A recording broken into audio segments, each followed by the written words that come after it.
anak-anak, kita bertemu kembali dengan Pak Taji. Mari kita awali dengan berdoa. Mudah-mudahan ilmu yang kita pelajari bersama Pak Taji ini mempunyai atau mendapatkan ilmu yang bermanfaat. Mudah-mudahan ilmu yang bermanfaat nanti bisa menambah pahala, walaupun kita semua nanti meninggal, tapi pahalanya tetap mengalir. Amin. Berdoa mulai. Bismillahirrahmanirrahim. Bismillahirrahmanirrahim. Wa bi Muhammadin nabiyya wa rasulah wal qur'aini imamah. Rabbi shrah li sadri wa yassir li amri. Uqdatam min lisani yafqahu qawli. La yatakallamuna illa man aninah lahu rahman wa qala sawaban. Anak-anakku, sekarang kita pelajari tentang struktur dan fungsi jaringan hewan. Ya. Pak, Ya. ada yang belum di-admit. Oh iya, ya. Saya admin ya. Masuk ya. Ya. Oke. Ya. All. Ya. Sudah sama semua ya. Struktur dan fungsi jaringan hewan ya. Kemarin sudah kita belajar bersama tentang jaringan pada tumbuhan. Sekarang kita lanjutkan tentang struktur dan fungsi jaringan pada hewan. Kalau kita mempelajari struktur dan fungsi jaringan hewan, berarti sekaligus kita mempelajari pada struktur dan fungsi jaringan manusia, anak-anak ya. Jadi sama ya. Jadi sama. Jadi kita juga tubuh manusia juga sama dengan tubuh hewan. Ya. Pak.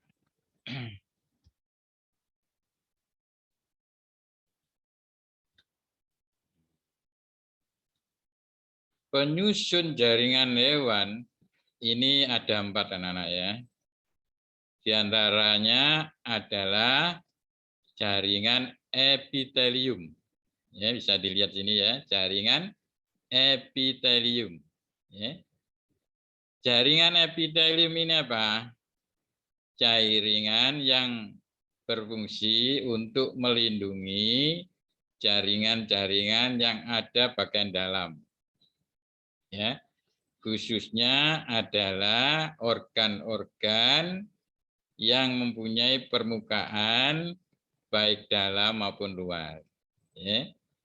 Contoh misalnya di dalam tubuh kita ini kan ada yang namanya usus, ya. Usus ini kan lubang, ya. Pada ruangan itu di permukaannya ada jaringan-jaringan epitelium yang fungsinya untuk melindungi atau proteksi, ya, memproteksi atau melindungi.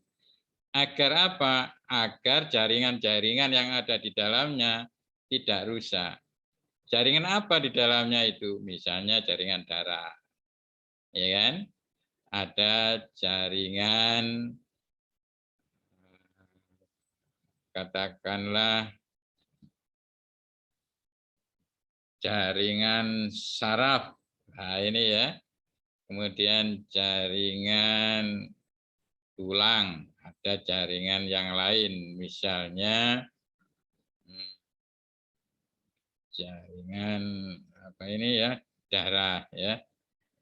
Atau jaringan-jaringan yang lain yang ada di dalam usus tadi ya akan dilindungi oleh jaringan epitelium agar tidak rusak. Begitu ya. Misalnya pada lambung juga begitu ya. Lambung ini di dalamnya ada jaringan-jaringan. Misalnya ada jaringan darah, ada jaringan saraf, ya kan? Nah, jaringan-jaringan ini akan diproteksi oleh jaringan-jaringan epitelium supaya tidak rusak. Ya. Biasanya jaringan epitelium pada lambung ini disebut dengan lapisan mukosa. Ya. Jadi lapisan mukosa ini adalah jaringan yang melindungi dari jaringan-jaringan yang ada pada lambung. Biasanya jaringan mukosa ini kalau rusak, maka akan terkelupas. Kalau sudah terkelupas, maka pembuluh darah akan terbuka. Kalau terbuka, maka darah akan keluar. Ya. Sehingga apa yang terjadi? Terjadilah penyakit yang disebut dengan MAH. Ya. Jadi MAH ini adalah penyakit apabila jaringan mukosanya itu terkelupas sehingga darah bisa terbuka pada pembuluh darahnya sehingga keluar. Nah, ini bisa disebabkan oleh adanya makan yang tidak teratur, baik jenis makanannya maupun waktu yang diperlukan. Ya, contoh misalnya kalau pada waktu pagi biasanya sarapan, ya kan, itu kan jam 6 misalnya ya. Jadi nanti ya sekitar jam 6, jangan sampai telat. Jangan sampai jam 9, jam 10, ya kan.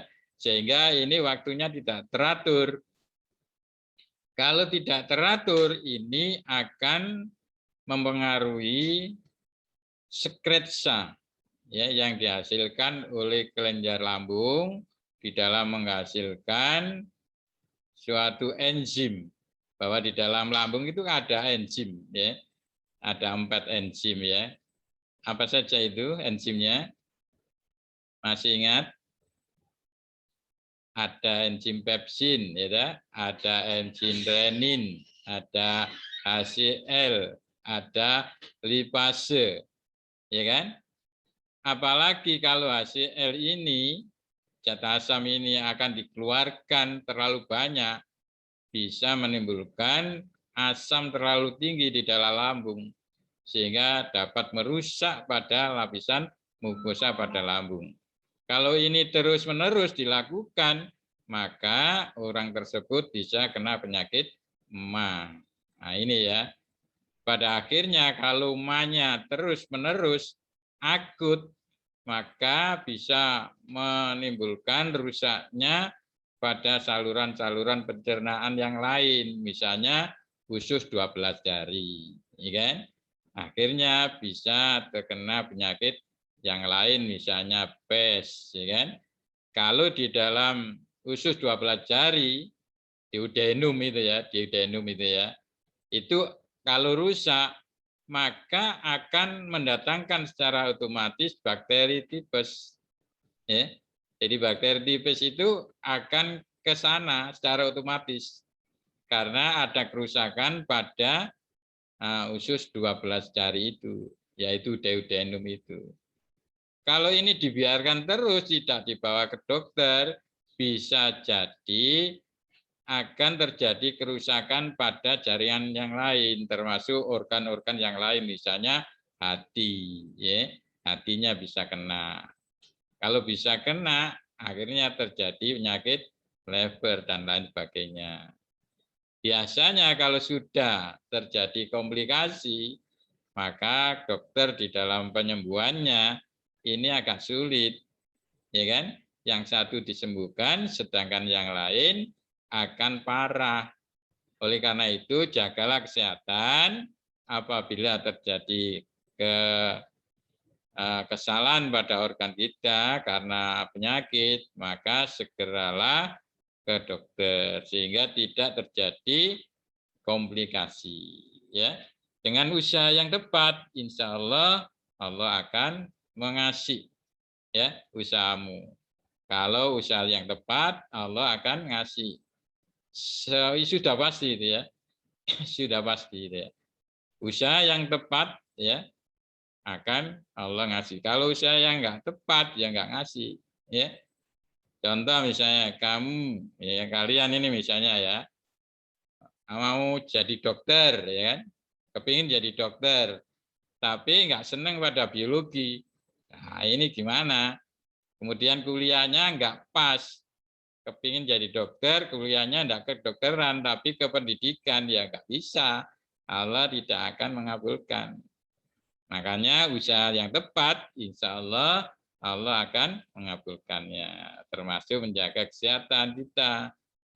Bagaimana kita mengatur atau kita menjaga kesehatan tubuh sehingga tepat, dengan ketepatan ini maka Allah akan mengasihkannya. Begitu ya. Manusia mempunyai daya adaptasi yang paling tinggi bila dibandingkan dengan makhluk yang lain. Ya, karena apa? Karena manusia diciptakan organ-organnya sangat kompleks bila dibandingkan dengan makhluk-makhluk yang lain. Bahkan malaikat itu lebih sempurna ya daripada manusia. Makanya manusia adalah makhluk yang diciptakan oleh Allah yang paling mulia, ya, yang paling mulia, yang paling kompleks, ya. Gitu. Ada pertanyaan? Halo? Enggak, Tidak, Pak. Pak. Enggak ya, ngerti ya? Pak tadi enzim dalam baca. Oh, enzim. Baik, enzim yang ada di dalam lambung tadi ada beberapa macam, ya. Yaitu tulis ya, enzim pepsin, ya. Salam. Enzim renin, ya. Enzim lipase dan HCl, gitu ya. Jadi ada 4. Nah, sekarang misalnya kalau ditanya apa sih enzim pepsin itu? Enzim yang bekerja di dalam merubah protein menjadi pepton dan asam amino, gitu ya. Mengubah protein menjadi pepton dan asam amino. Ini tugasnya, dan juga merubah pepton menjadi asam amino plus asam amino. Nah, gitu. Jadi protein itu akan dibongkar. Siapa yang membongkar adalah enzim tadi, adalah enzim pepsin, ya. Karena apa? Karena usus halus ilium yang ada di dalam tubuh kita itu tidak mau menyerap dalam bentuk kompleks, tapi dia mau menyerap dalam bentuk sederhana. Jadi zat-zat kimianya dalam bentuk sederhana. Makanya harus dibongkar, dipecah-pecah. Siapa yang memecah? Enzim tadi. Gitu anak-anak ya. Nah, ya. Yang renin. Renin itu fungsinya apa? Untuk memisahkan protein susu atau yang disebut dengan kasein, ya. Kasein, protein susu atau kasein. Nah, kasein ini tidak bisa diserap dalam bentuk campuran dengan air oleh ilium, usus halus kita, tidak bisa. Tapi harus dipisah dulu.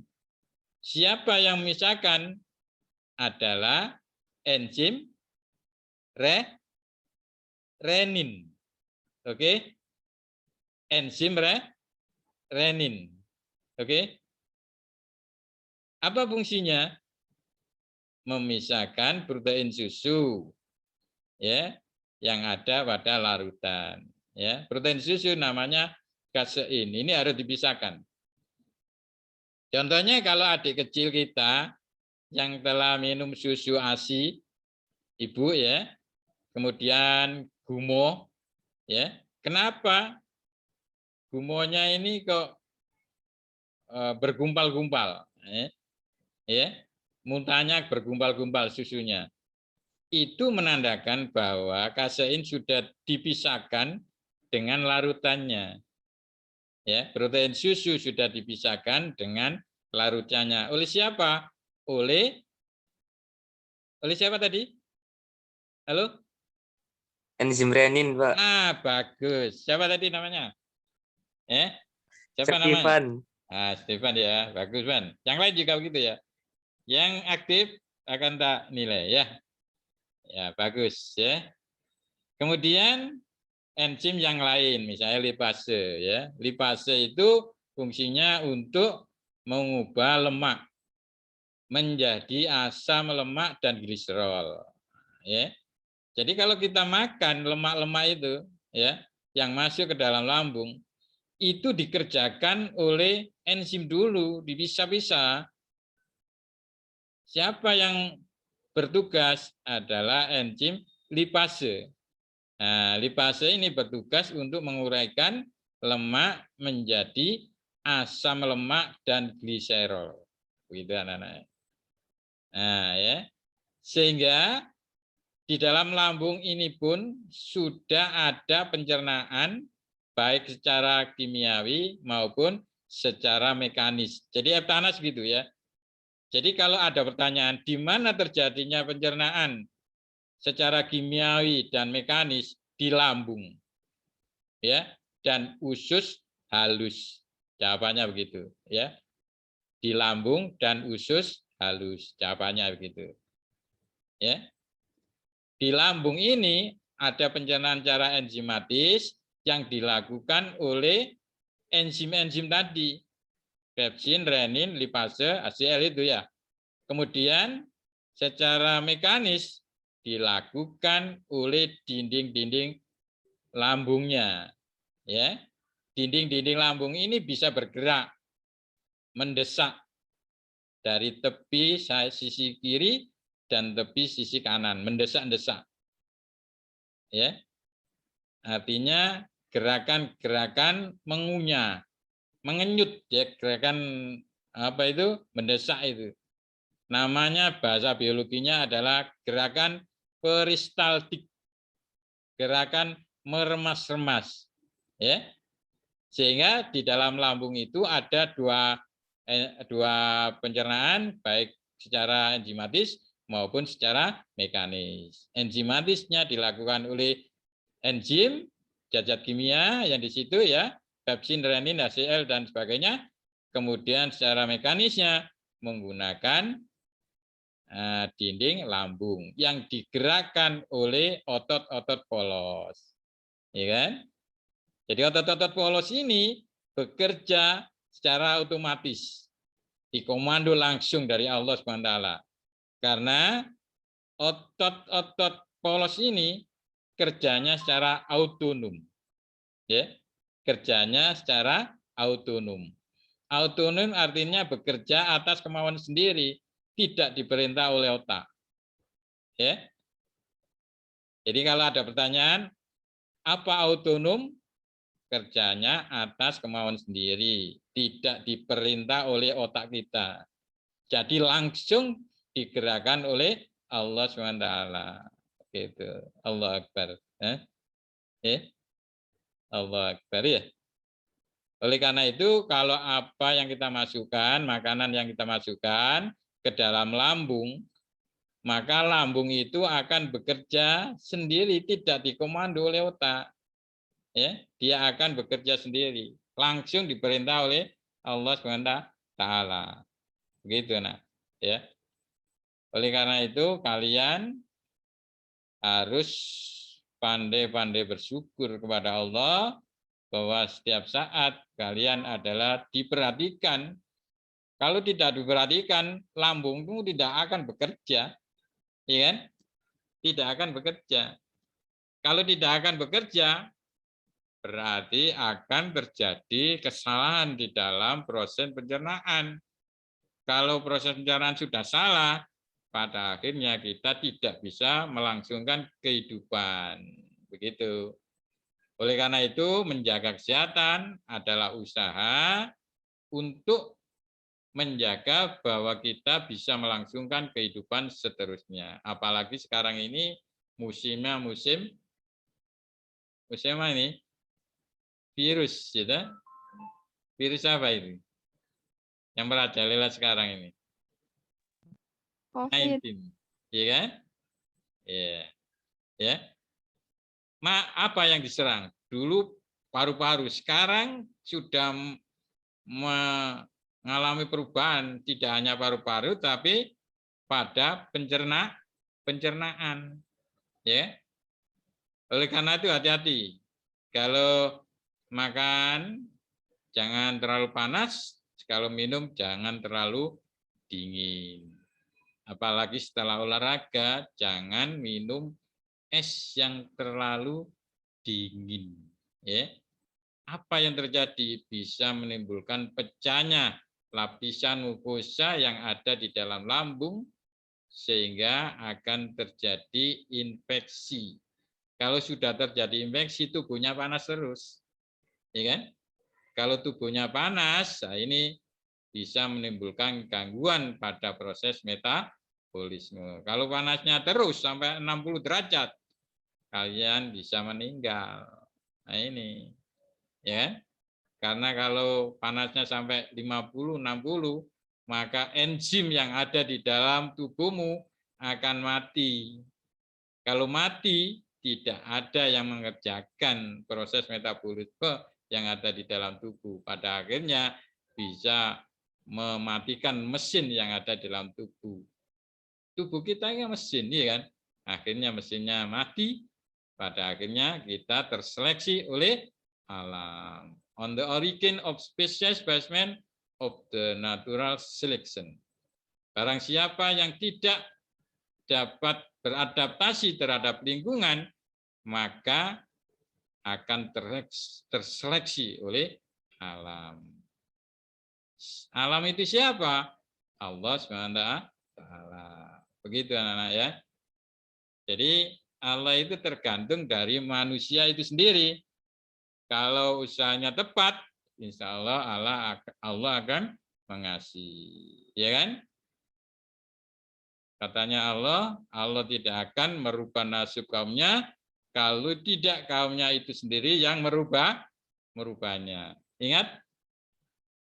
Oke? Oke. Pernah ngaji itu ya? Pernah ya? Allah tidak akan merubah nasib Iya, kaumnya. Pak. Iya, ya, betul. Kalau tidak kaumnya itu sendiri yang merubahnya. Jadi tergantung dari kita aja Allah itu. Makanya kita tidak boleh ngomong yang elek-elek, ya. Apalagi ngomong ke anak, enggak boleh ngomong yang elek-elek, ya. Ngomong sing api-api ae, ya. Karena omongan yang elek adalah doa, ya. Ya, ngomong sing api-api ae, ya. Karena ngomong elek adalah doa. Itu ya. Itu ya. Karena kita selalu diawasi oleh Allah SWT. Kita sekarang ini diawasi oleh Allah ya. Kalian ini digembleng, dibentuk ya, agar nanti menjadi manusia-manusia yang bermanfaat sesuai dengan ilmunya. Jadi ilmunya ini nanti apa yang kamu miliki itu, ilmu apa yang kamu miliki, ya kembangkan ya semaksimal mungkin sehingga nanti kita amalkan ke alam ini gitu loh ya. Makanya nanti kalau kita mati sudah ada investasi gitu ya. Matilah kalau sudah berkarya gitu loh ya. Sehingga nanti amalan-amalanmu ya akan mengalir walaupun kalian sudah meninggal. Gitu anak-anak ya. Ada pertanyaan lagi? Senang kan tadi kalau kalian bertanya ya. Insya Allah senang, tambah senang ya. Ada pertanyaan lagi?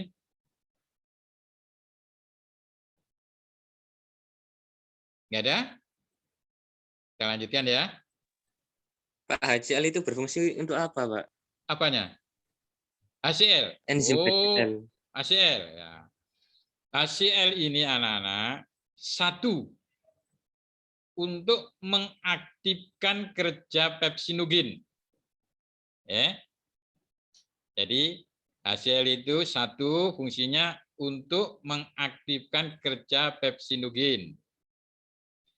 Dua, untuk membunuh bibit penyakit yang masuk ke dalam lambung melalui air dan makanan yang kita masukkan.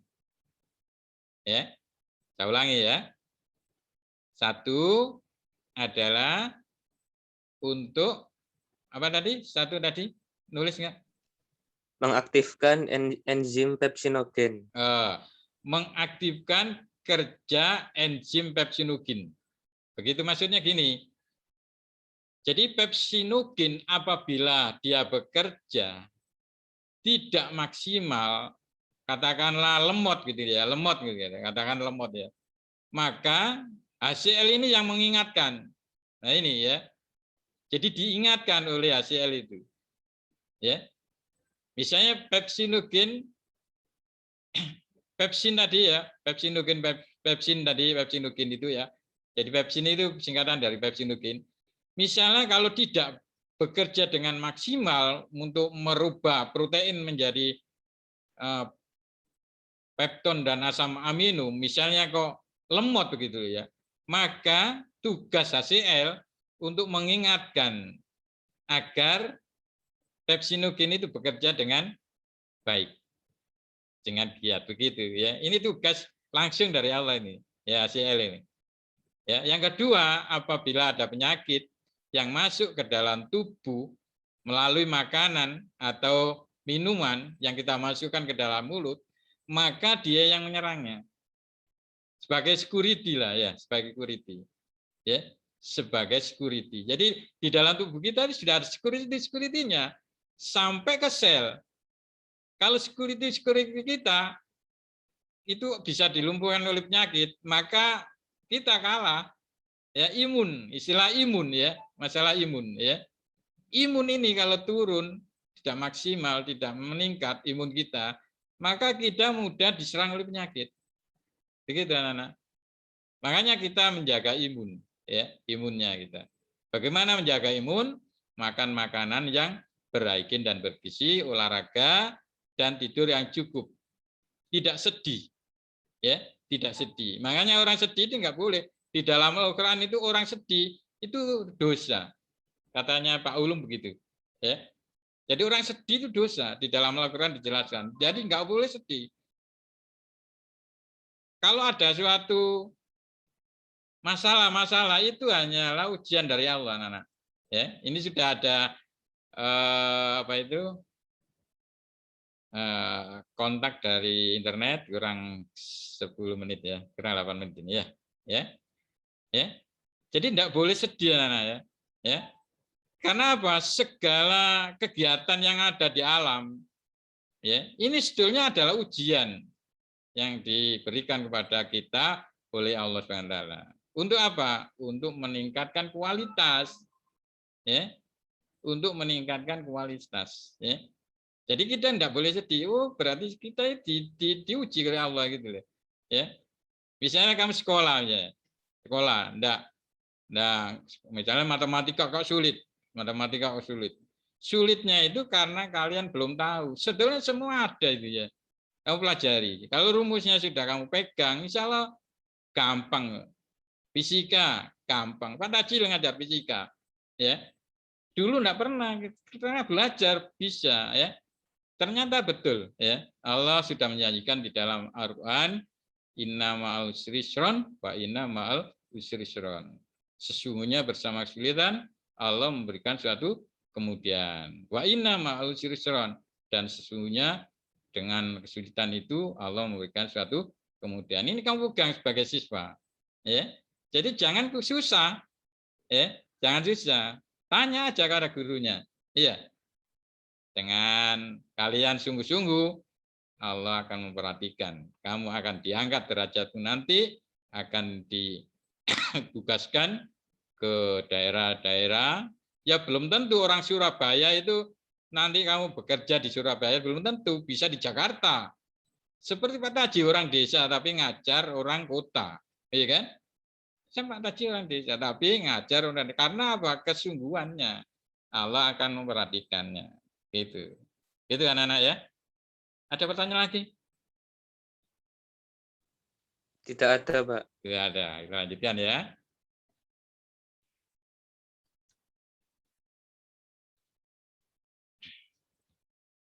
Yang kedua adalah jaringan ikat ya. Ini nanti saya terangkan sedikit karena kurang 5 menit, anak-anak. Ya. Jaringan ikat itu ini adalah jaringan penguat, anak-anak ya. Jadi penguat. Ya. Kemudian yang ketiga jaringan otot dan keempat adalah jaringan saraf, begitu ya. Ini perhatikan ini. Epitelium tadi sudah ya. Nah, jaringan cut. Oh ini. Nanti dipelajari sini ya, jaringan epitelium itu ada beberapa macam ya. Ya. Ini nanti dipelajari melalui gizi ya. Nanti saya ke gizi ya. Google Classroom ya. Kita lanjutkan ke jaringan ikat.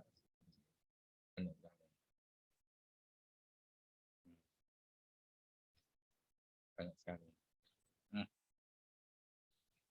jaringan ikat ini terdiri atas sel-sel yang jarang, anak-anak ya, atau sifatnya tersebar di dalam matriks ekstraseluler. Ya. Komponennya membangun jaringan ikat. Ya. Ini ada 4 macam. Ya.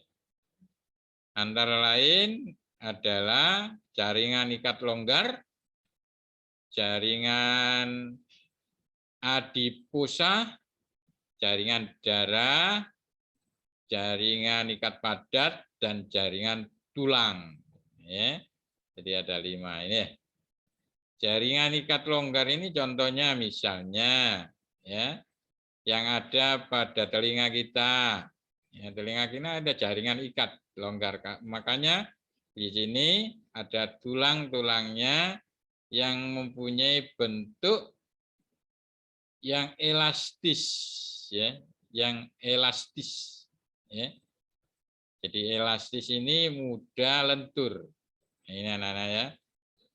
Contoh jaringan adiposa ini pada tulang-tulang keras karena sifatnya mengeras ya. Kemudian jaringan darah.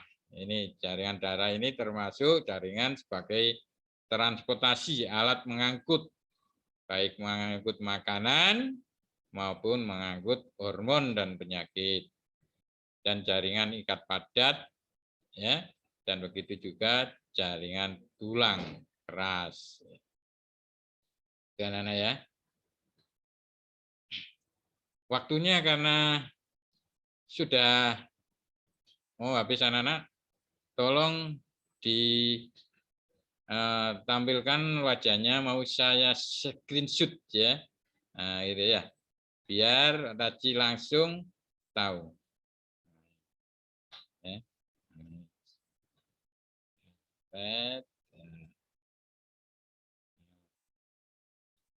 Ya. Nah, ya wajahnya ditampilkan sebentar aja, mau saya screenshot ya. Bagus ya. Terus ya, saya screenshot ya. 1, 2, ayo. Terus Hafid, Elisa. Hafid, Elisa, ya sudah ya. 1, 2, 3. Nah. Anak-anak, besok kita lanjutkan lagi dalam pertemuan selanjutnya. Nanti ulangannya bisa dilihat di gizi ya. Nah, saya siapkan ulangannya harian pertama di gizi ya.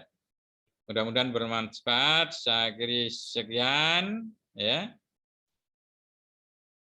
Assalamualaikum warahmatullahi wabarakatuh. Waalaikumsalam. Waalaikumsalam warahmatullahi